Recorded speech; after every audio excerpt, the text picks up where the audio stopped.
ایک ایسا مہینہ تمہارے پاس آ چکا ہے کہ شہر عظیم، جو کہ بہت ہی عظمتوں والا مہینہ ہے، شہر مبارک، کہ بہت ہی برکت والا مہینہ ہے، شہر مواسات ہمدردی کا مہینہ ہے، شہر صبر کا مہینہ ہے، ایسا مہینہ شہر صیام روزے کا مہینہ ہے۔ تو یہ رمضان المبارک کے آنے سے پہلے نبی کریم صلی اللہ علیہ وسلم نے رمضان المبارک کی عظمت کو اجاگر فرمایا۔ جس طرح کوئی چیز اس کی عظمت کو اجاگر کیا جائے تو اس کے ایک سے کئی زیادہ نام، عربی کا یہ اصول ہے، عربی گرامر کا، کہ جو چیز عظمت والی عزت والی ہو اس کو ایک سے زیادہ ناموں سے پکارا جاتا ہے۔ جیسے اللہ تعالیٰ کے 99 نام ہیں، اسی طرح قرآن پاک اس کے بھی کئی سارے نام آتے ہیں، تو اسی طرح رمضان المبارک کو بھی کئی سارے ناموں سے پکارا گیا اس کی عظمت کو ظاہر کرنے کے لیے۔ کسی موقع پر نبی کریم صلی اللہ علیہ وسلم نے فرمایا شہر عظیم، کہ عظمت والا مہینہ، کسی موقع پر آپ نے فرمایا شہر مبارک، مبارک مہینہ، کسی موقع پر آپ نے فرمایا شہر مغفرت، مغفرت والا مہینہ، کسی موقع پر آپ صلی اللہ علیہ وسلم نے ارشاد فرمایا کہ شہر صبر، کہ یہ صبر کرنے کا مہینہ ہے، کسی موقع پر آپ صلی اللہ علیہ وسلم نے ارشاد فرمایا شہر مواسات، کہ یہ ایک دوسرے کے ساتھ ہمدردی کرنے کا مہینہ ہے۔ یہ نبی کریم صلی اللہ علیہ وسلم نے اس ماہ کے مختلف ناموں کو بیان فرما کر اس ماہ کی عظمت کو اجاگر فرما دیا۔ نبی کریم صلی اللہ علیہ وسلم نے ارشاد فرمایا شہر عظیم، کہ ایک عظمت والا مہینہ تمہارے پاس آ چکا، ایک عظمت والا مہینہ داخل ہو چکا، ایک عظمت والے مہینے نے تمہارے اوپر سایہ کر لیا۔ یہ ایسا مہینہ ہے کہ اس میں ایک رات ایسی ہے لیل من الف شہر، کہ ایسی رات ہے کہ جو 1000 مہینوں سے افضل ہے، اس ایک رات کی عبادت 1000 مہینوں کی عبادت سے افضل ہے۔ یہ مہینہ ایسا مہینہ ہے کہ جس کے روزے کو اللہ تعالیٰ نے فرض قرار دیا۔ یہ مہینہ ایسا مہینہ ہے کہ جس کے رات کے قیام کو اللہ تعالیٰ نے نفل قرار دیا، کہ روزہ رکھنا اس ماہ میں اللہ تعالیٰ نے فرض قرار دیا۔ رمضان المبارک کے علاوہ اور مہینوں میں بھی روزہ رکھنا ثواب ہے، روزہ رکھ سکتا ہے، اجازت ہے، لیکن فرض نہیں ہے۔ شعبان میں روزہ رکھیں، رجب میں رکھیں، اسی طرح محرم میں روزہ رکھیں تو وہ رکھنا نفل روزہ ہوگا اور اس پر ثواب ملے گا، لیکن فرض نہیں ہے۔ یہ فرضیت رمضان المبارک کا روزہ رکھنا یہ اللہ تعالیٰ نے فرض قرار دیا۔ جو فرض کا ثواب ہے وہ نفل کا ثواب نہیں ہے۔ تو نبی کریم صلی اللہ علیہ وسلم نے ارشاد فرمایا کہ اس مہینے کے روزے کو اللہ تعالیٰ نے فرض قرار دیا اور اس کے رات کے قیام کو اللہ تعالیٰ نے نفل قرار دیا، کہ رات میں جو بھی تراویح کا اہتمام کرنا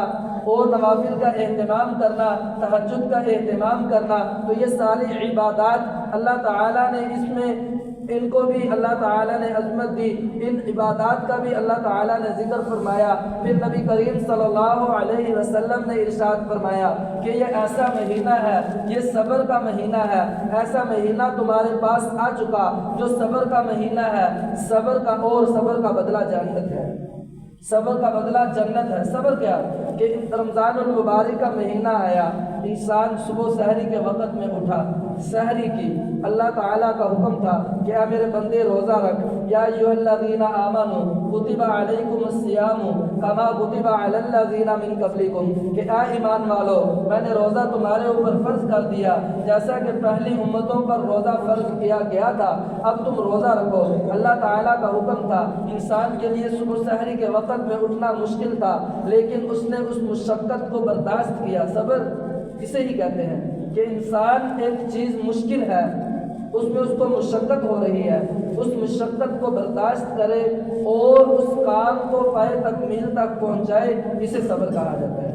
اب سحری کے وقت میں اٹھنا انسان کے لیے مشکل تھا، سحری کے وقت میں اٹھنے کی عادت نہ تھی، سحری کے وقت میں اٹھا، اللہ تعالیٰ کے حکم کو مانتے ہوئے سنت کے مطابق سحری کی اور روزہ رکھا۔ اب دن کا کچھ وقت گزر چکا، جیسا کہ معمول کے مطابق بھوک کی طلب محسوس ہوئی، کھانے کی طلب محسوس ہوئی، گرمی کی شدت تھی، پیاس کی طلب محسوس ہوئی، اب کھانے کو دل چاہ رہا تھا، پانی پینے کو دل چاہ رہا تھا، لیکن اللہ تعالیٰ کا حکم تھا کہ روزے کی حالت میں صبح سحر سے لے کر افطار کے وقت تک میرا بندہ کچھ کھا نہیں سکتا، میرا بندہ بھوکا اور پیاسا رہے گا جب تک کہ میرا حکم نہ آ جائے۔ اب اللہ تعالیٰ کا حکم مانتے ہوئے کھانا موجود تھا، پانی موجود تھا، کوئی دیکھنے والا نہ تھا، کوئی دیکھ بھی نہ رہا تھا، میں کمرے میں اکیلا موجود تھا، میں کھا بھی سکتا تھا، میں پی بھی سکتا تھا، لیکن نہ میں نے کھایا نہ میں نے پیا۔ اللہ تعالیٰ کے حکم کو مد نظر رکھا، اللہ تعالیٰ کے حکم کو مانتے ہوئے میں نے بھوک کو بھی برداشت کیا، میں نے پیاس کو بھی برداشت کیا، میں نے صبر کیا، تکالیف ہوئی، بھوک برداشت کرنے پر مجھے تکالیف ہوئی، پیاس برداشت کرنے پر مجھے تکالیف ہوئی، لیکن میں نے اس تکالیف کے آنے پر صبر کیا تو اس کے بدلے اللہ تعالیٰ انسان کو جنت عطا فرمائیں گے۔ تو نبی کریم صلی اللہ علیہ وسلم نے ارشاد فرمایا کہ رمضان المبارک کا مہینہ صبر کا مہینہ ہے، اسی طرح ارشاد فرمایا کہ رمضان المبارک کا مہینہ غم خواری کا مہینہ ہے۔ رمضان المبارک کا مہینہ غم خواری کا مہینہ کیسے ہے کہ اب مجھے پتہ لگا میں روزے رکھ رہا ہوں، میرے سارے گھر والے روزے رکھ رہے ہیں، میرے پڑوس میں ایک شخص ایسا ہے جو بیچارہ غریب ہے، جس کے پاس روزے رکھنے کی طاقت نہیں، جس کے پاس روزے رکھنے کے لیے ہمت نہیں ہے، جس کے پاس روزے رکھنے کے لیے سامان موجود نہیں۔ میں اسے کہتا ہوں کہ بھائی میں آپ کی سحری کا بھی انتظام کروں گا، میں آپ کی افطاری کا بھی انتظام کروں گا، یہ میں اپنے بھائی کے ساتھ ہمدردی کر رہا ہوں۔ رمضان المبارک میں ہر انسان کا یہ شوق ہوتا ہے کہ میں اپنے بھائی کو سحری بھی کراؤں، میں اپنے بھائی کو افطاری بھی کرواؤں، تو یہ اس بھائی کے ساتھ ہمدردی کی جا رہی ہے جس کے پاس سحری اور افطاری کرنے کی ہمت نہیں۔ تو نبی کریم صلی اللہ علیہ وسلم نے اس مناسبت سے ارشاد فرمایا کہ رمضان المبارک کا مہینہ مواسات کا مہینہ ہے، غم خواری کا مہینہ ہے۔ پھر نبی کریم صلی اللہ علیہ وسلم نے ارشاد فرمایا کہ رمضان المبارک کا مہینہ ایسا مہینہ ہے کہ اس میں اللہ تعالیٰ انسان کے رزق کو بڑھا دیتے ہیں۔ رزق کا بڑھنا یہ نہیں کہ انسان کے پاس پیسے زیادہ آ جاتے ہیں، رزق کا بڑھنا یہ نہیں ہے کہ انسان کے پاس مال زیادہ آ جاتا ہے، رزق کا بڑھنا یہ نہیں ہے کہ انسان کے پاس شان و شوکت بڑھ جاتی ہے، رزق کا بڑھنا یہ ہے کہ اللہ تعالیٰ تمہارے رزق میں برکت عطا فرما دیتے ہیں، تمہارے کھانے میں برکت عطا فرما دیتے ہیں، تمہارے دسترخوان پر اللہ تعالیٰ برکت عطا فرما دیتے ہیں۔ ہم نے عام معمول ہم نے یہ بات دیکھی ہوگی، آپ سب کے مشاہدے میں یہ بات آئی ہوگی کہ رمضان المبارک میں اللہ تعالیٰ روزے کی برکت سے انسان کو ایسی ایسی نعمتیں کھلاتا ہے کہ جو پورا سال انسان کو کھانے کے لیے نہیں ملتی۔ تو یہ رمضان المبارک کی برکت ہے، یہ اللہ تعالیٰ نے رزق کو بڑھا دیا۔ پھر دوسری طرف دیکھا جائے غریب سے غریب گھر کے لوگ جن کے پاس پورا سال فروٹ کھانے کے لیے ان کے پاس پیسے نہیں ہوتے،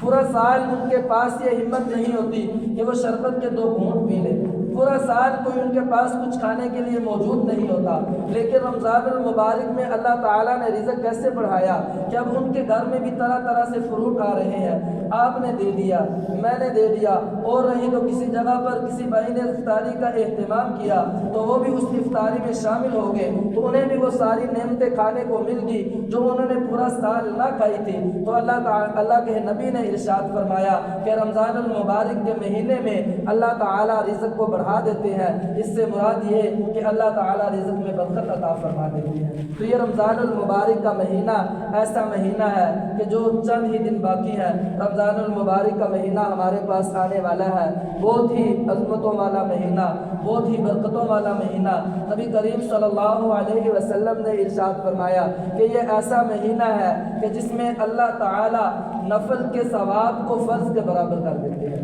کہ انسان عام ابھی ظہر کی نماز یا عشاء کی نماز یا مغرب کی نماز پڑھی تو اس کے بعد 3 فرض تھے، 2 سنتیں پڑھی اور 2 نفل ادا کیے، تو نفل پڑھے آپ دنوں میں نفل کا ثواب ملا۔ اسی طرح تہجد کے نفل ادا کیے 2 پڑھے 4 پڑھے نفل کا ثواب ہمیں مل جائے گا، عام دن کی بات کر رہا ہوں۔ اسی طرح چاشت کے نفل پڑھے، اشراق کے نفل پڑھے 2 پڑھے 4 پڑھے نفل کا ثواب ملے گا۔ لیکن اب رمضان المبارک کا مہینہ شروع ہوا، اللہ تعالیٰ نے رمضان المبارک کی عظمت، رمضان المبارک کی برکت سے اب ہم نے پڑھے 2 رکعت نفل، لیکن اللہ تعالیٰ ثواب کتنا عطا فرما رہے ہیں؟ فرض کے برابر۔ جیسا کہ 2 فرض ہم نے پڑھ لیے، 4 رکعت ہم نے نفل ادا کیے، ثواب ہمیں مل رہا ہے عام دنوں کے فرضوں کے برابر۔ اسی طرح نبی کریم صلی اللہ علیہ وسلم نے ارشاد فرمایا کہ رمضان المبارک میں اللہ تعالیٰ نفل کا ثواب فرضوں کے برابر اور فرض کا ثواب بڑھا کر 70 گنا یعنی کہ 70 فرضوں کے برابر کر دیتے ہیں۔ اب انسان ایک فرض پڑھے، زور کی نماز پڑھی، فرض ادا کیا، لیکن 70 گنا سے ثواب زیادہ ملے گا۔ فرضوں کا ثواب بھی بڑھا دیا، نفل کا ثواب فرضوں کے برابر کر دیا۔ یہ اللہ تعالیٰ کے نبی نے اس ماہ کی برکت کو بیان کیا کہ کیسا برکتوں والا مہینہ ہے۔ پھر اس ماہ میں سب سے جو عظیم اور سب سے جو اہم عبادت ہے وہ روزہ ہے۔ پھر روزے پر اللہ تعالیٰ انسان کو کیا کیا انعامات سے نوازتے ہیں؟ سب سے بڑا انعام تو یہ کہ اللہ حدیث قدسی ہے، نبی کریم صلی اللہ علیہ وسلم نے ارشاد فرمایا کہ اللہ تعالیٰ ارشاد فرماتے ہیں الصوم لی وانا اجزی بہ، کہ روزہ میرے لیے ہے اور کل قیامت والے دن اس کا اجر میں خود انسان کو عطا کروں گا۔ ہر عبادت کا اجر اللہ کے نبی نے بتا دیا کہ نماز پڑھو اس کے بدلے میں جنت ملے گی، فلاں عبادت کرو اس کے بدلے میں یہ چیز ملے گی، فلاں کرو اس کے بدلے میں یہ، ہر چیز کا اجر اللہ تعالیٰ نے دنیا میں بتا دیا کہ یہ عبادت کرو گے اس کا یہ اجر ملے گا، یہ عبادت کرو گے اس کا یہ اجر ملے گا۔ لیکن روزے کے بارے میں کیا فرمایا؟ اللہ تعالیٰ نے فرمایا روزہ میرے لیے ہے۔ اللہ کے لیے کیسے؟ جیسے کہ میں نے پہلے عرض کیا، بھوک تھی، پیاس تھی، اللہ کا حکم تھا، اللہ کا حکم مانتے ہوئے نہ کچھ کھایا نہ کچھ پیا۔ یہ روزہ کس کے لیے ہے؟ اللہ کے لیے۔ انسان کو دیکھنے والا کوئی نہیں ہے، کمرے میں اکیلا ہے، پانی پی سکتا ہے، پی لے اور لوگوں کو جا کر بتائے کہ میں روزے کی حالت میں ہوں، تو سب تسلیم کریں گے کہ وہ کہہ رہا کہ اس نے روزہ رکھا ہوگا۔ لیکن پھر بھی انسان پانی نہیں پیتا، صرف اس وجہ سے کہ انسان کہتا ہے کہ میں نے اللہ کے لیے روزہ رکھا ہے اور اللہ کو میں نے جواب دینا ہے۔ یہ انسان کے دل میں ہوتا ہے۔ اللہ تعالیٰ نے فرمایا کہ الصوم لی، روزہ میرے لیے ہے اور اس کا اجر بھی کل قیامت والے دن میں بندے کو خود عطا کروں گا۔ تو یہ روزہ رکھنے پر اللہ تعالیٰ انسان کو اجر عطا فرما رہے ہیں۔ اسی طرح نبی کریم صلی اللہ علیہ وسلم نے ارشاد فرمایا جنت کے 8 دروازے ہیں، جنت کے 8 دروازے، اور ان میں سے ایک دروازہ خاص روزے داروں کے لیے اللہ تعالیٰ نے مقرر کیا ہے جس کا نام ہے ریان، کہ کل قیامت والے دن وہ دروازہ روزے داروں کو پکار کر کے اپنی طرف پکارے گا اور کہے گا کہ میرے اندر سے گزر کر کے تم جنت میں داخل ہو۔ کہ یہ اعزاز روزے دار کو دیا جا رہا ہے جو روزہ رکھنے کا اہتمام کرے گا۔ پھر نبی کریم صلی اللہ علیہ وسلم نے ارشاد فرمایا کہ روزے دار کی دعاؤں کو اللہ تعالیٰ قبول فرماتے ہیں۔ کتنا بڑا اعزاز دیا جا رہا ہے کہ کتنے انسان کے دل میں ارمان ہوتے ہیں، کتنی دعائیں ہوتی ہیں کہ یا اللہ میری یہ بھی خواہش پوری ہو جائے تو مجھے یہ بھی عطا فرما دے، یہ بھی عطا فرما دے۔ لیکن نبی کریم صلی اللہ علیہ وسلم نے ارشاد فرمایا کہ جب بندہ روزے کی حالت میں ہو اللہ تعالیٰ سے دعا کرے تو روزے کی حالت میں اللہ تعالیٰ روزے دار کی دعاؤں کو قبول فرماتے ہیں۔ یہ روزے دار پہ اللہ تعالیٰ اعزاز عطا فرما رہے ہیں۔ پھر نبی کریم صلی اللہ علیہ وسلم نے ارشاد فرمایا کہ روزے دار کے منہ کی بدبو اللہ تعالیٰ کو مشک کی خوشبو سے زیادہ پسند ہے۔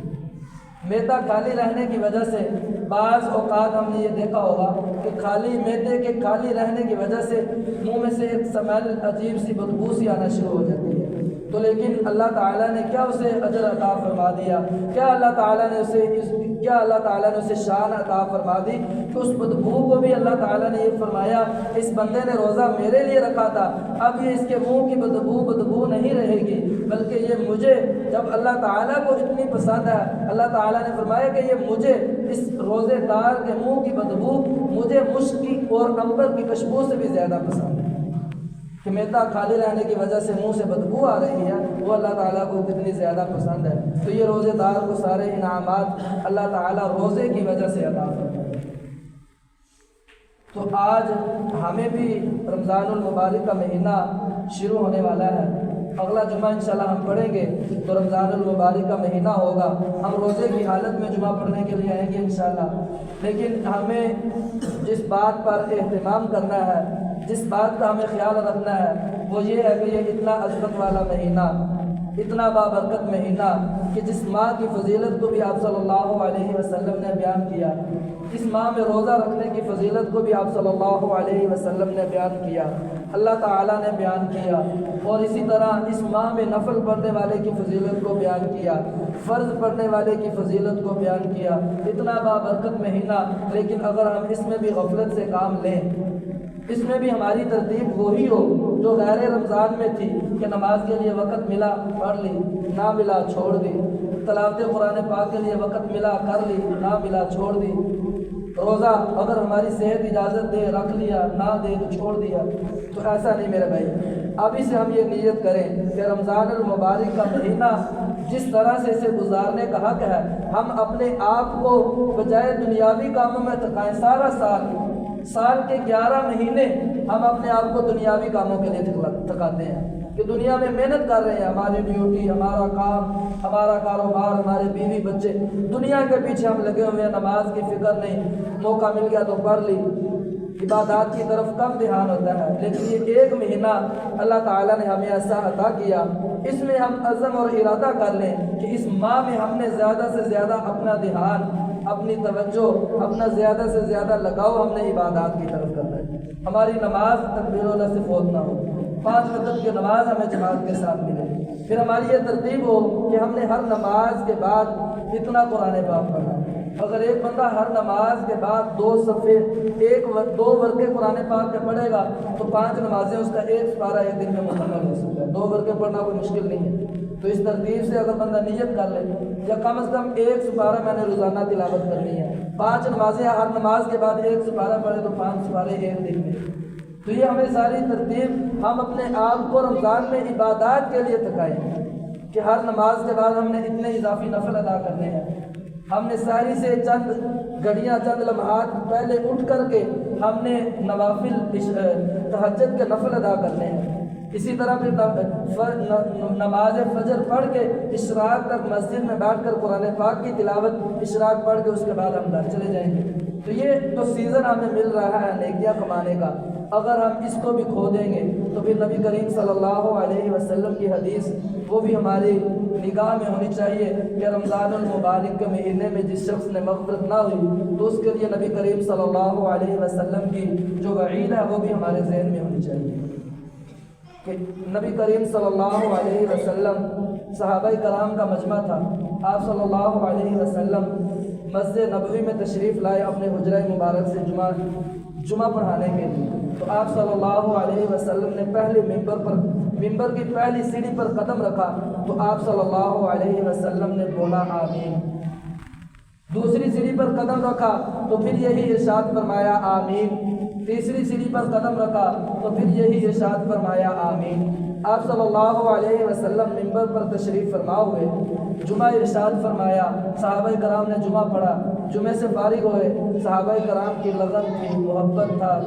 جذبہ تھا. آپ صلی اللہ علیہ وسلم سے سوال کیا کہ یا رسول اللہ صلی اللہ علیہ وسلم، ہمارے ماں باپ آپ پر قربان، آج سے پہلے ایسا معاملہ، ایسا معمول ہم نے کبھی نہیں دیکھا کہ آپ نے ممبر کی پہلی سیڑھی پر قدم رکھا، آپ نے ارشاد فرمایا آمین. دوسری سیڑھی پر قدم رکھا، پھر ارشاد فرمایا آمین. تیسری سیڑھی پر قدم رکھا، پھر ارشاد فرمایا آمین. تو آج سے پہلے ہم نے ایسا معمول کبھی نہیں دیکھا. تو آج کوئی خاص وجہ تھی تو نبی کریم صلی اللہ علیہ وسلم نے ارشاد فرمایا کہ میرے صحابہ سن لو کہ جب میں نے پہلی سیڑھی پر قدم رکھا تو اللہ تعالیٰ کی طرف سے جبرائیل علیہ السلام آئے اور انہوں نے آ کر کے یہ بد دعا کی کہ اللہ کے نبی، کوئی بدبخت ہے وہ شخص، نامراد ہے وہ شخص کہ جو اپنے والدین کو بڑھاپے کی عمر میں پائے اور ان کی خدمت کر کے جنت حاصل نہ کر سکے. تو میں نے کہا آمین. اب دیکھیں کہ دعا کرنے والا ملائکہ کا سردار، بد دعا کرنے والا جبرائیل ہے، اور آمین کہنے والا انبیاء کا سردار حضرت محمد صلی اللہ علیہ وسلم ہے. تو کیسی سخت بد دعا دی گئی. اسی طرح آپ صلی اللہ علیہ وسلم نے ارشاد فرمایا کہ جب میں نے دوسری سیڑھی پر قدم رکھا تو جبرائیل علیہ السلام نے کہا کہ بدبخت ہے وہ شخص، ہلاکت ہے اس شخص کے لیے، نامراد ہے وہ شخص، تباہ و برباد ہو وہ شخص کہ جو رمضان المبارک کا مہینہ پائے اور اپنی مغفرت نہ کروا سکے۔ تو آپ صلی اللہ علیہ وسلم نے ارشاد فرمایا کہ میں نے کہا آمین، کہ کیسے کہ ملائکہ کا سردار جبرائیل بددعا کرنے والا اور اس بددعا پر آمین کہنے والے نبی کریم صلی اللہ علیہ وسلم انبیاء کے سردار، تو یہ بددعا کیوں کر قبول نہ ہوگی؟ اس پر تو نبی کریم صلی اللہ علیہ وسلم کی موڑ لگی کہ رمضان المبارک کا مہینہ پایا پھر بھی مغفرت نہ کروا سکا، پھر بھی غفلت میں رمضان المبارک کا مہینہ گزار دیا۔ تو میرے بھائیو، رمضان المبارک کا مہینہ آنے والا ہے، اس میں زیادہ سے زیادہ نیک اعمال کریں، زیادہ سے زیادہ قرآن پاک کی تلاوت کا اہتمام کریں، زیادہ سے زیادہ نوافل کا اہتمام کریں تاکہ یہ مہینہ ہمارے لیے مغفرت اور بخشش کا ذریعہ بن سکے۔ اسی طرح آپ صلی اللہ علیہ وسلم نے جب ممبر کی تیسری سیڑھی پر قدم رکھا تو نبی کریم صلی اللہ علیہ وسلم نے ارشاد فرمایا، جبرائیل علیہ السلام نے کہا کہ برباد ہو وہ شخص جو آپ کا نام سنے اور آپ پر درود نہ بھیجے۔ تو میں نے کہا آمین۔ میرے بھائیو، یہ رمضان المبارک کا مہینہ ہمارے پاس چند ہی دن دور ہے، چند ہی دن کی مسافت میں ہے، 1 ماہ کے لیے ہمارے پاس مہمان بن کے آئے گا۔ ہم اس کی اچھی طرح سے مہمان نوازی کریں، خوب اس میں عبادات کریں، قرآن پاک کی تلاوت کریں۔ اللہ تعالی ہم سب کو رمضان المبارک کا مہینے کا پورا حق ادا کرنے اور اس میں ہم سب کو اپنے گناہوں کی مغفرت کروانے کی توفیق عطا فرمائے۔ وما علینا الا البلاغ المبین۔ سنت